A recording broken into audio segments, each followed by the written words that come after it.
Hi, everyone. This is Jackie Cooper with the GBA Talk Show, as well as Crypto Mom 2. And I want to welcome everyone to this episode. I also want you to remind you to like and subscribe because there are many great conversations that will be happening and that will be uploaded shortly. So I definitely don't want you to miss any. So for those that don't know about the GBA, this is an association that is doing some great work in the education space, in the development space and the blockchain. And there are individuals who are members of the association that you need to get to know. And so I've been doing a variety of talk shows trying to highlight each member. There are over 400 members, and at least twice a year, even though they do have weekly and also monthly events, but at least twice a year, we have major events in Washington and other locations. And so that's something that you probably want to go to the gbaglobal.org website to see when the next event is. And I know that it'll be in September. And it will be all about AI, artificial intelligence, and what's going on in that space. So for those that don't know who I am, again, I want to welcome everyone. My background is I'm a lawyer, but I'm also a blockchain consultant, and I'm also an educator in the special education field. And I'm also an author. So I got involved in the blockchain area about 5 years ago, even though my guest today has been into this area for a lot longer than me. And he's going to share a lot of his wisdom and insight. But I have loved meeting the individuals within the blockchain space because it feels as if the problems are being solved with the use of this technology. And so that's why I also am excited to be the talk show host. So that way, different areas of what we're doing can be highlighted and you can see how it can apply to you. So with that, I would like to welcome Russell to the GBA talk show. How are you doing today, Russell? I'm doing great, Jackie. Thank you very much. So your background is so diverse, and I know that you have had your hand in the blockchain for a while. You've created different conferences, you have mentored people, and I don't want to do your background an injustice. So why don't you kind of give an overview as to how you got started, and then I can kind of ask questions, and we can have a broader chat. Sure. So interestingly enough, I cut my teeth. So my first really big project in IT was, of course, I should say that I sort of came up from the open space, from the office space sort of time. So when I had like my first contracting job, I was at an MCI call center writing call center software. Wow. And then those days, it really was like, you're programming computers. Can you think of a worse job? Like it was the worst. It was like really not a job that you wanted, you know. But I loved it, and I loved it. Well, I loved working there. I loved being able to code and make changes, and suddenly behaviors change, and it was really great. But what I ended up doing was traveling all around and deploying software. And back then everybody had screensavers installed, and the screensavers would crash your software. It was unbelievable. Computers were just very different back then. I remember. And so I got into this programming language called Java because it handled all the networking stuff, which most other languages didn't have networking built in. And eventually found myself once doing consulting in a project running the universal card services, so AT&T universal card, their charge card services, and they had a website. It was the first website where you could go online, look at your bill online, and pay various bills with your credit card that were all inside the AT&T system. And this was totally novel, and so we created that.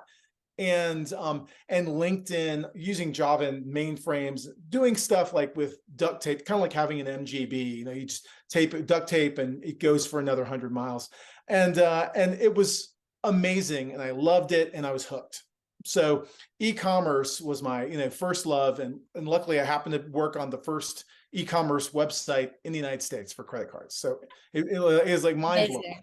Yeah. This is back in the days when eBay, you sent a money order to eBay to get your stuff shipped. So that was pre-e-commerce. And I was able to do a lot of really exciting projects, but ended up, I was kind of unhappy with how the consulting sort of things worked. And I ended up going to Hawaii, ostensibly on the way to New Zealand or Australia with my wife, because we wanted to go down that way. We were going to be there in Hawaii for 2 years, and then move on. We ended up staying there for 20 years. But while I was there, I ended up working with a company called Hawaii Information Consortium, and starting as their IT director, and then became the CEO of the company. And we did all of the e-government for the state of Hawaii. So back then it was a really, really novel approach. They said, we want to invite as many different companies to come in and do all of our e-government services at no cost. And as a result of this, you could have a small transaction fee on everything. So everything from paying your taxes and filing your taxes to your water bills, to ordering birth certificates, to online marriages, to ordering Obama's birth certificate. That was a big one. Those were, so we did all those applications, and the state of Hawaii moved from being, I think, 35th to #1 in 2013, which was sort of the culmination of all this cool stuff that we did. And around that same time, the state of Hawaii was the first state to legalize medical marijuana dispensaries by its legislature. There had been 2 other states that had done it through ballot measures, but we were the first ones to do it through the legislature. And the fee was $10,000, and none of these folks had bank accounts. And so this was like late 2013, early 2014. And so I was tasked to find how we were going to take payments, because we couldn't make any money if we couldn't take payments, to do this service. And so this thing, Bitcoin, came up, and I, of course, went to South by Southwest and found out everything I could about, attended all that stuff. And we actually developed a system to accept Bitcoin payments for dispensary licenses. Wow. And a week before we were going to go live, the legislators made some changes to the bill to make it so that you had to pay with a paper check, because the bank commissioner was so concerned. I want to interrupt for a quick second, because you were saying 2013. So for those that might not know the history of Bitcoin, it was only in existence for about 4 or 5 years at that point. Yeah. So it was very young. It was very early. It was very inexpensive back then. It was, Yeah. It really was. You pay the fees that you paid to send a transaction were like pennies, Yeah. And it was and there was nothing else like it. This was even before any of the forks came, like Bitcoin Cash and stuff like that. So this was very early. And anyway, so that sort of fell through, but I'd already sort of been hooked, and so I ended up leaving Hawaii Information Consortium, which was NIC, and then they got bought by Tyler. And they're still like a huge presence in government, and especially in state government and municipal government. And started a company called WAMPay. And WAMPay was allowing any person or any company to accept crypto payments without a bank, without any financial industry stuff. And this meant that you didn't need to have, there were no on-ramps and off-ramps that were really easy to use back then. You had to go through an exchange to get crypto, to get Bitcoin. And so it really didn't handle any of the on-ramp or off-ramp. It just made it so if you have a business, you can set up, using the software, you set up a register and you can accept Bitcoin as payments. And for those that are listening, I know that when I first started in the space, I was looking for a point of sale operation like that. So I know how invaluable what you created is, because it's changed since then. Now there are a lot more companies doing that, but you were front line. You were definitely looking at a problem that needed to be solved. Yeah, it was definitely bleeding edge, and I definitely bled a lot. But what was really interesting, and I should mention, like one of the things that we did was, most counties have like a court recorder office, and so they have the titles and everything in their document system. And in the state of Hawaii, there was a statewide one, and so one of the things we did was we re-implemented the whole statewide titling system for the state. And I learned a lot, and that we actually thought about doing some blockchain stuff on that. But at the time, and a lot of government folks will understand this, there's type 1, type 2, and type 3 documents where it's all about whether it's native electronic or scanned, and whether you have a digital signature on it or it's a scanned signature. And so one of the things we realized is because there was no real digital identity that you could say that this person signed it or this company was okay with it, you ended up having to paper out everything, print it, and then scan it again. So it didn't really save anything. So we didn't do it when I was in government then. And this will be important later on. I moved away from Hawaii because Hawaii turns out was at the time the second worst state to do anything with crypto. I would say it was actually the worst because whenever you fly anywhere, you have to fly 5 hours. Minimum. So we moved to Colorado, and moved to Colorado for a number of reasons, but one of the biggest was because they have this thing called the TABR, the Taxpayer Bill of Rights, which means that no new taxes can be levied unless they come up in a ballot. So you have to pass taxes by a ballot measure, which meant, long story short, the budget of the state is constrained very significantly, much more than it would be for a state with similar population and economic stature.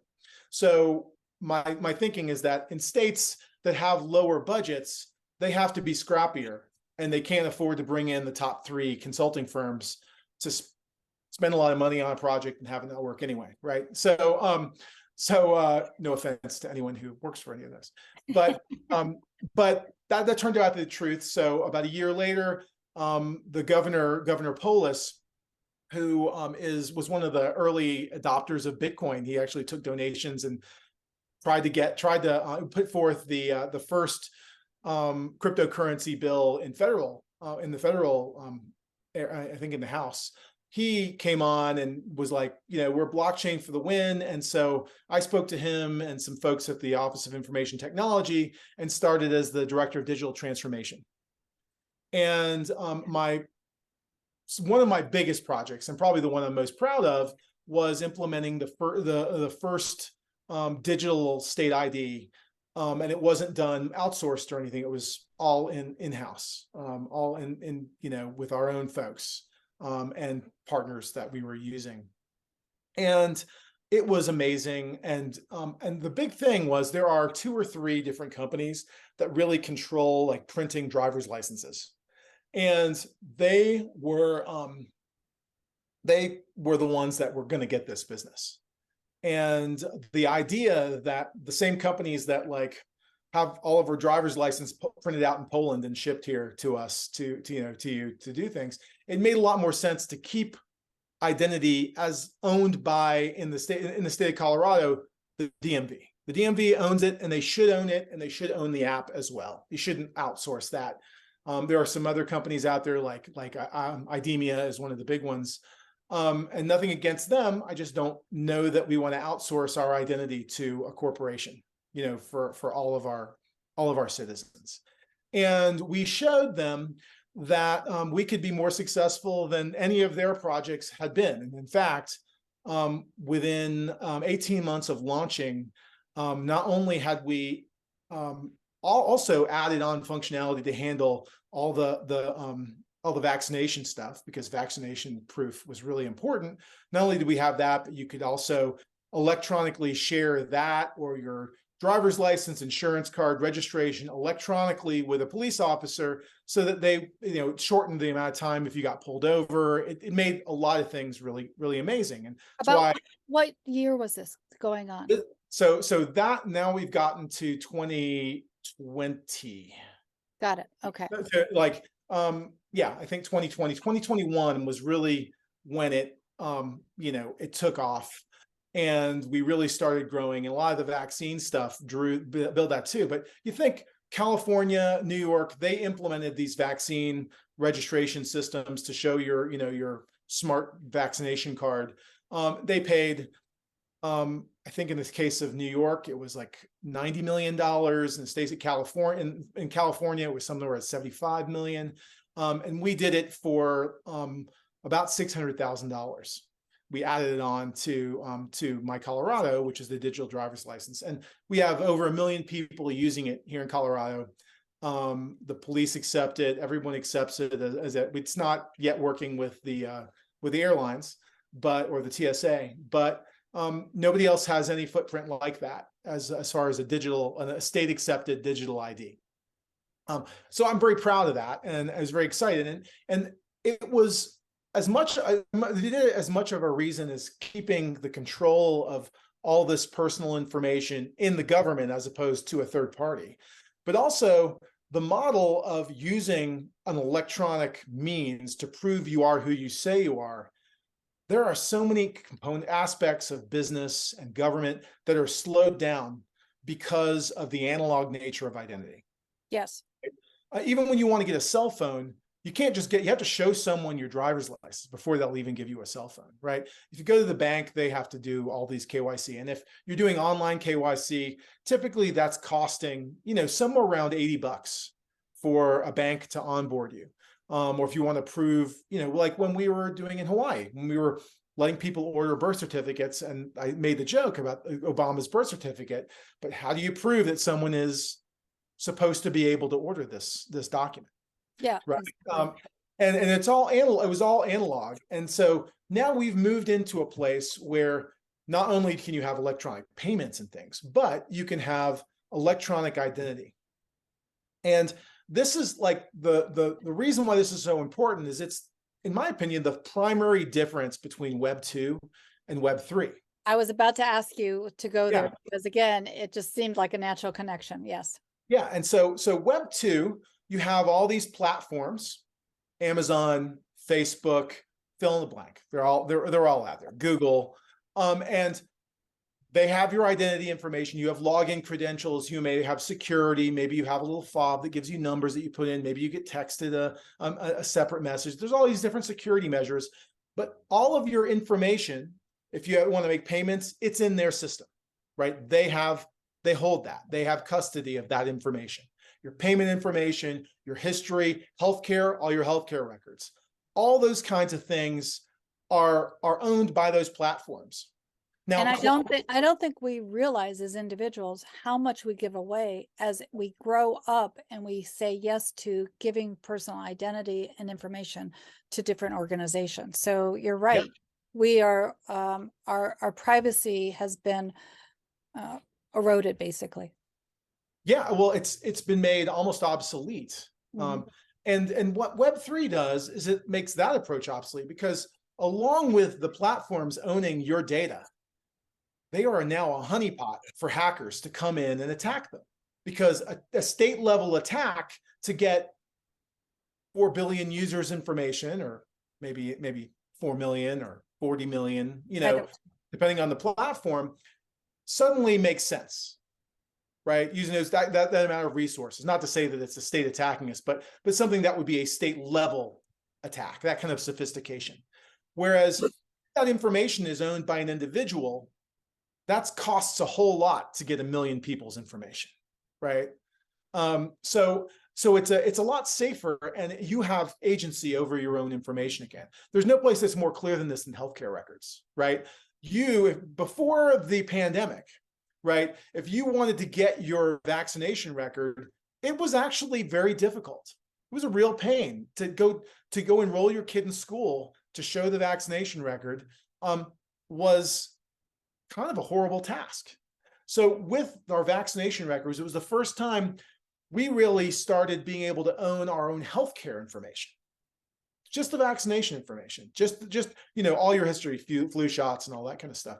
But it was the first time, and it was important for people to see how easy it made their lives, right? This was a secure method for verifying that a state or a particular healthcare system said you had the shots that you needed, right? I know that as a traveler, a global traveler, I know sometimes it's difficult, especially if you get sick, to be able to share health information when you need it. And the idea that what you're talking about can be then owned by the individual, shared in a different way, I think I know you're going to talk about different use cases, but I see the application in so many levels. Oh, right. So what this does is the problem is that moving that information from these servers to the individual means that we as individuals now are responsible for managing our data. So we can't be as lazy, right? We have to be a lot more security conscious. Just like you're carrying a wallet around, somebody gets your wallet, they have everything in there. You know, in your wallet, you have to be careful what you carry in your wallet. You don't carry $50,000 in cash in your wallet, other than it would be a really big wallet. But you don't do that because that's just dumb. You know, the same thing with your electronic wallet. You don't have information in there that's easily accessible and use it in a way that makes it an easy target of it. But what it also does is it means that these systems. So look at like you go to your insurance company and you order your insurance. You want to get a quote. Well, they need to get a copy of your driver's license, and they essentially need you to give them permission to ask the state for your driver record. They go to a third party like a LexisNexis or somebody like that, and they buy it from one of the data aggregators who bought it from a company that sells that information for the DMV. And all that information is changing hands. All your information is going through all that. That's a lot of infrastructure. That's a lot of labor. That's a lot of people. That's a lot of money that's a lot of people pulling money out of those transactions that cost you. On the other hand, if you can now just basically scan something that you say, yes, send this information to them. And so now an electronic version of your driver record gets sent directly to the insurance company. Wow. That changes everything about that whole ecosystem. And it means that you didn't have to go through a data aggregator or any of these other intermediaries. It just goes straight from the DMV to wherever you wanted it. And you can leverage blockchain to do that and to verify that this information is there. That's world changing. That changes everything about payments. Instead of trusting a platform with your payment information, they can just, a message pops up on a wallet and you say, do you want to send this to this entity? Yes. Boom. Right? That is the promise of Web3. And it also lowers the cost of implementing all of those systems, right? So the companies that provide those services no longer have to have these servers protecting all this data that's as much a liability as it is an asset to them. So let me ask you a question though. With you talk about servers. So we're going to be navigating, and correct me if I'm wrong, we're going to be navigating from servers to nodes to blockchain. What's going to store this information? And depending upon what's storing this information, what would the individual need to be thinking about in terms of where that is stored, or how to, like you say, trust that there still might have to be a home for that information. Yeah, and so this is where it would actually be easier for people from 30 years ago to understand Web3 technology than for people who are currently there, because we've learned about the cloud and servers and farms and all this kind of stuff. Yeah. The truth is that where the infrastructure is doesn't necessarily change that much. Okay. How it's paid for and how it's hosted does. Okay. And also keep in mind that under no circumstance should anybody be storing PII, personal identifiable information, those sensitive data in a blockchain, because most blockchains are public. True. And even the private blockchain are owned by whoever it is that's running it. So that's very true. So you're not storing the data in the blockchain except about the transactions. It's really just a big ledger.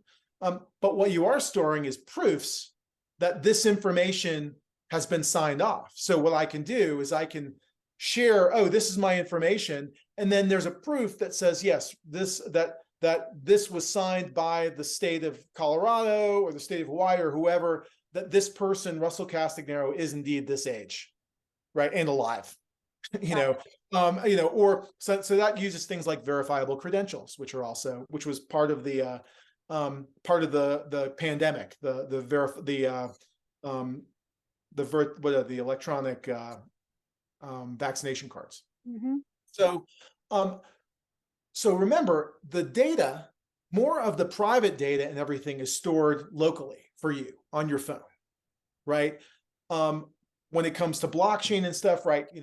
Blockchain, Bitcoin, US dollar coin, whatever it is, that's stored on a blockchain somewhere that's public, and you use encryption to make sure that you and only you have the keys, so that you're the only one that can move the funds that are in that address, right? So there's still, a lot of times people call it Web 2.5. So it incorporates parts of Web 3 and parts of Web 2. Just imagine trying to do accounting if you could never save the note on the ledger to say why you paid it, right? Yeah. For you, that's not for somebody else. So anybody who's done, I know Gerard, who runs GBA, right, talks about like his first year where he spent all this money on, transactions like $5 at a time, and the IRS came after him, and because, they wanted proof of what everything was, and it was really hard. There's the public information about the essentially where the money is, where it went, but you still have to store that information somewhere else. So those servers are still there. The nodes are still on the cloud or hosted in somebody's house, just like all computers have been, have been going. That's still happening. But there's the public network, which is the blockchains, the public blockchains. And then there's the private network, which is the proprietary information that's either your phone or you or your company's servers or some such stuff like that. So when we like now at Bufficorn Ventures, if we fund a new company, we send them US dollar coin transactions. So we send them $50,000 or something. We have a note in our ledger, our private ledger, that this transaction ID was sent to this party for this reason. We didn't have that. We couldn't do our account, right? So it doesn't get rid of that. It just means that you can follow the money wherever it goes, right? You have the pseudo-anonymous links to the wallet addresses that all the things are going to. So it changes the makeup of everything. The same resources are being used, but now where a company used to have to pay somewhere between 2 and 10% on like its financial transaction and securing those and its data, maybe that's all handled by the transaction fees that you send whenever you send a transaction back and forth, right? So that's still running on the cloud somewhere, but it's on a public node, and the funding mechanism is the transaction fee that you pay, the mining fee in Bitcoin, or the gas fee if you're in like an Ethereum type of crypto. Since you mentioned Ethereum, I just want to kind of ask you a little bit about EthDenver and also about some of the other conferences that we've talked about. You started that. And you're involved with other conferences. Tell us a little bit more, so that way if people want to continue their education and get involved, how would they do that? So I didn't start it. I did attend the first one, but I was but really it was very small, and so EthDenver started in 2018 or 2017, and it was like really small, and it's grown, and every year it has been the biggest Web3 blockchain. We don't like to call it a conference because it's a lot more than that, but we call it a festival. Yeah. At that conference, which happens every year, end of February, beginning of March, in Denver, Colorado, and it's made up of about 40 to 50% people who are new to Web3 and blockchain, about a third of people who are diehard, living it, loving it, breathing it, and then everybody else sort of in the middle. It is one of the best places to go to get an introduction. It's a sort of red pill, blue pill moment, right? When you're there and you choose your fate, and it's really fantastic. It's a great way to get to fully embed yourself in it, and it actually lasts almost 10 days. So there's a week of they call it the Biddle week. And if you've ever heard of like HODL, there was back in the day, the misspelling of hold, it was HODL. And so Biddle is the same thing. It's just it's a misspelling of build. So the idea is for building new software. So they do that for a week, and then we have the actual event, EthDenver, for 3 days following that. So that happens in every year, February or March. And then you've got other events coming up, like ECC is a huge one in France. in Paris that is really, really a great one to go to. Another one I really like is ETH Toronto that happens in August. And ETH Toronto is it's a smaller conference, but what's really cool about Canada is their sort of mindset of how they look at crypto is a little behind, and maybe the United States were a little too far forward, like looking a little too far, and they're a little behind us. And so they and I don't mean that as a bad thing. I mean it that they're looking at some of the more practical things. So for instance, when I did WAMPay, it was all about payments, simple, fast payments. In the US, like at EthDenver and in some of the other places, they're thinking about, composable objects and NFTs and all these different, like, really complicated implementations. And last year, for instance, when I went back to Toronto, they were still talking about payments. And what's crazy is the technology has made payments so much better than they were back then. And they were already better than they were for credit cards. But now, like, payment technology based on like Ethereum and blockchain is a no-brainer. And if you're anywhere but a G7 country, it's already there, right? You're already using it because it's so much less expensive than everything else. So I really like to see, because they have the advantages. Anybody can see the technology. The technology is out there for everybody, but their perspective is a little different, and it's really cool to see how far ahead of where they are now because of that. It's just really interesting. And then you already mentioned in September, you got the infrastructure, blockchain, and AI thing that's going to be happening in Washington for GBA, which should be a blast. I think it's going to be really well timed, because one of the problems that I think blockchain can help us with is with these AI models, the software that's beneath them, maybe not the models themselves, but the software itself. We could actually, have a national registry where you had to, actually post on a blockchain, whether it was a public blockchain or a government-run blockchain. You could post, if you were having a general intelligence, generally applicable AI application, all your software revisions that were major, you'd have to post it up there so that you'd know if it starts telling people, that's horrible, maybe you should go kill yourself, which is something that people are really afraid of when you have like ChatGPT. Is it going to say something that is completely inappropriate? You probably heard about the thing with the guy from the New York Times, and it was trying to convince him to leave his wife, and because it really loved him, and it had a new name, and it was just remarkable, all these things. But blockchain could help us track some of that, at least, and do effective forensics, which we don't have a way of doing much in the way of forensics as far as the code that's deployed for a lot of these systems. So I'm looking forward to seeing where we are in September, and that'll be really fun to do it there with legislators who really need to see this stuff. Yeah, I'm looking forward to that too, because I know at this last conference that we had in May, there were definitely a lot of thought leaders from the UN to a lot of, government to private businesses. So it's definitely a place to learn and to ask questions, especially if you're in the know or you need to know. So I know that we're going to have many conversations because of how deep your knowledge is. But if there is something that you would like the listeners to take away from our conversation, and also a way for them to contact you if they would like to, connect with you, why don't you share, those two areas?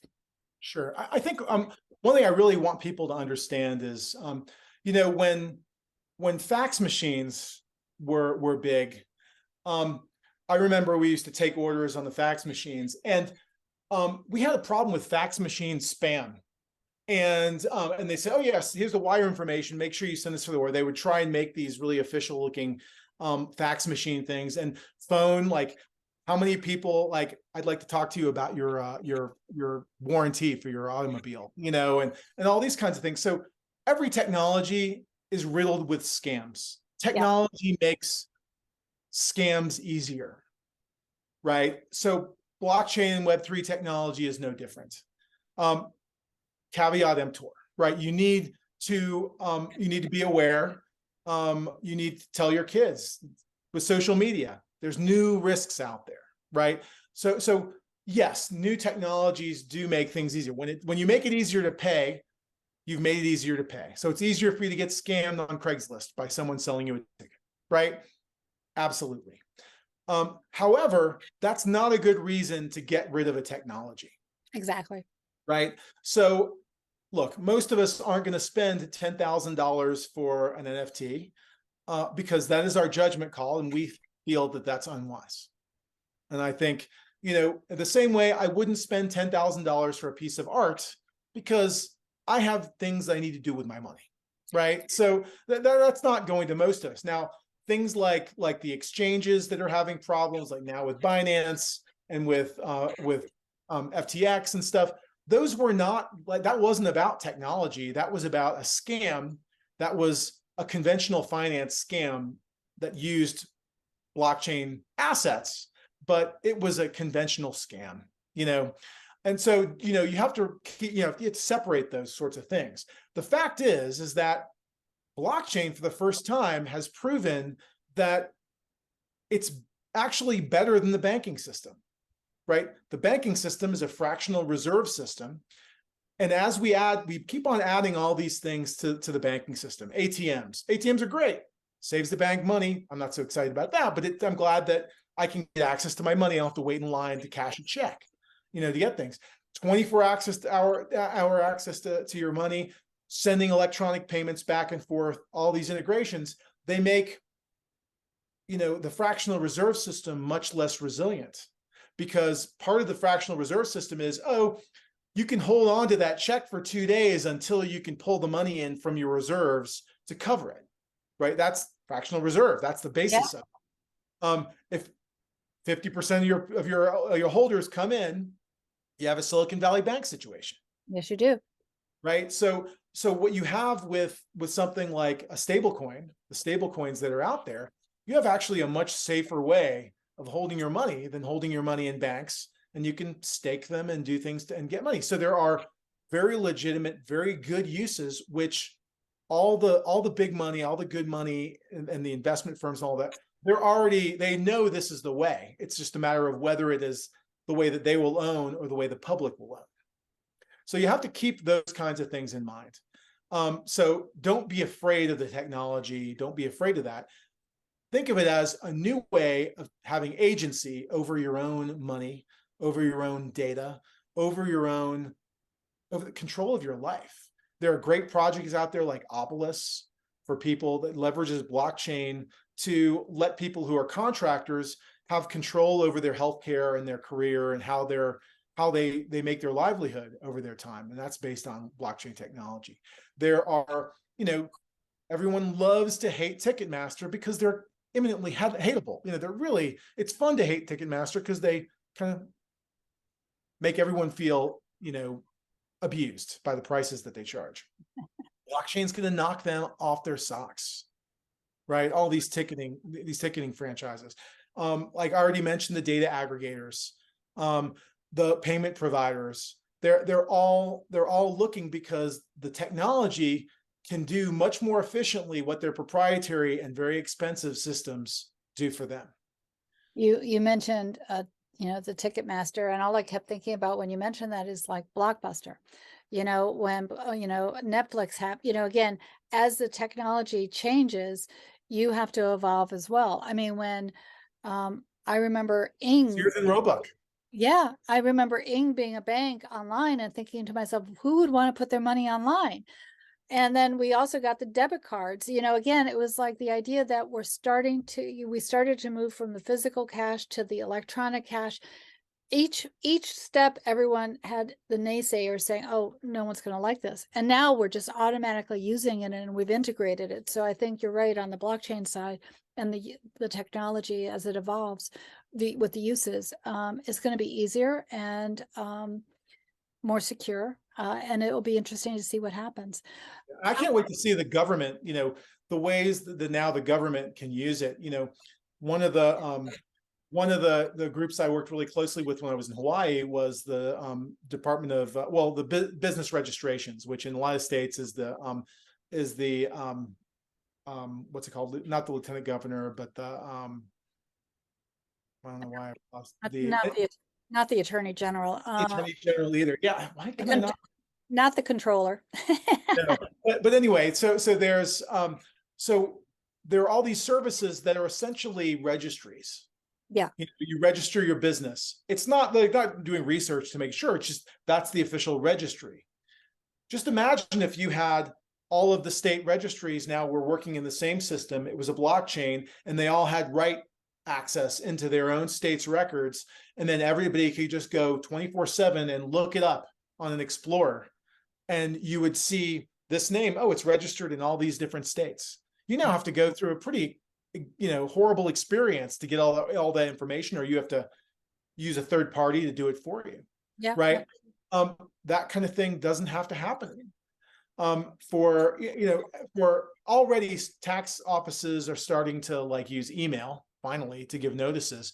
But when they can clearly give secure messaging to let people know for benefits programs, oh, if you don't do this by tomorrow, you're going to lose your benefits. Well, if they're waiting for the mail, they're not going to get it in time. And if their address has been changed, they're certainly not going to get it.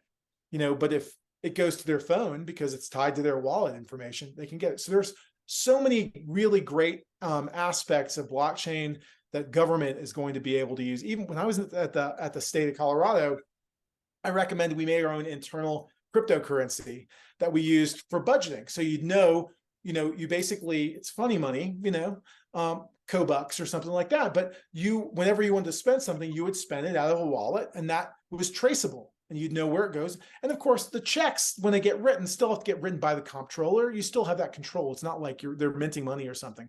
But then you'd have 100% visibility into where the money goes. What a great use of technology. And there's going to be a governor who's going to say, we need to try this. And I can definitely see how, from an accounting perspective, all you're doing is it sort of is like what's going on with the Lightning, with Bitcoin. It's, again, you have an off layer type of platform that's accounting for a transaction, and then when you finally want to have it debited, it just goes down. So there's a lot of multiple uses for it. If someone wanted to contact you, what's the best way? Easiest is Russell at EthDenver.com, ETHDenver.com, or Russell at Castagnaro.com, my last name. You just look me up on LinkedIn, and there's 7 kajillion different addresses up there. So, and I will definitely have, for all those that are listening on the audio side or on the Zoom side, I'll definitely have Russell's contact information, so that way you can reach out if you have a question or idea that you want to run by him. Thank you so much for being on. I know that, like I said, we're going to have more than one episode because there's a lot of other conversation that we can have. Again, for those that are listening to the GBA talk show, definitely like and subscribe. And again, for those that are on the Crypto Mom 2, definitely do that as well.